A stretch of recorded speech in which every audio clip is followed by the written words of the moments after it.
వంట రాని వాళ్ళు చపాతీలు చేస్తే అవి పొట్టలోకి వెళ్ళవు. పక్కింటోడు బుర్ర పగలగొట్టడానికి పనికొస్తాయి అన్నట్టు వెనకడికొకడు భార్య పుట్టింటికి వెళ్ళిందని చపాతీలు చేద్దామని యూట్యూబ్ ఓపెన్ చేసి పిండికి వెళ్ళి ఏదో రకంగా కష్టపడి ఒక చపాతీ ఒత్తాడు. అదేమో ఇండియా మ్యాప్లో వచ్చింది. సరేలే కడుపులోకి వెళ్తే అంతా ఒకటే కదా అని ప్యానం మీద వేసి కొంచెంసేపు మర్చిపోయాడు. తీరా చూసేసరికి అది చపాతీలా లేదు, సిరామిక్ టైల్లా గట్టిగా అయిపోయింది. సరే పారాయడం ఎందుకని దాని ప్లేట్లో వేసి కోడికూర వేసుకుని తిందాం కదా అని ఒక కొరుకు కొరికాడు. అస్సలు ఎరగలేదు. 2 చేతులతో పట్టుకొని మోకాళ్ళకేసి కొట్టాడు. అయినా ఎరగలేదు.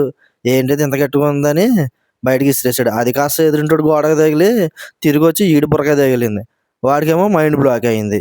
ఇది చపాతీ కాదురా బాబోయ్, హోమ్ మేడ్ ఆయుధం అని ఫిక్స్ అయ్యాడు. ఆ తర్వాత చపాతీని ఏం చేసాడో తెలుసా మీకు? ఇంట్లో మేకులు కొట్టడానికి, సాయంత్రం ఫ్రెండ్స్తో కలిసి బచ్చాలు ఆడడానికి వాడాడు. అందుకే అంటారు ఏదైనా సరైన పద్ధతిలో వాడాలి అని. మెత్తగా మృదువుగా చపాతీలు ఉండాలంటే అది పిండి కలిపే విధానంలో ఉంటుంది. అది ఎలాగో నేనున్నాను కదా చెప్పడానికి.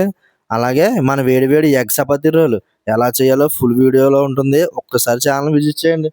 నచ్చితే సబ్స్క్రైబ్ చేసుకుని లైక్ చేసుకోండి.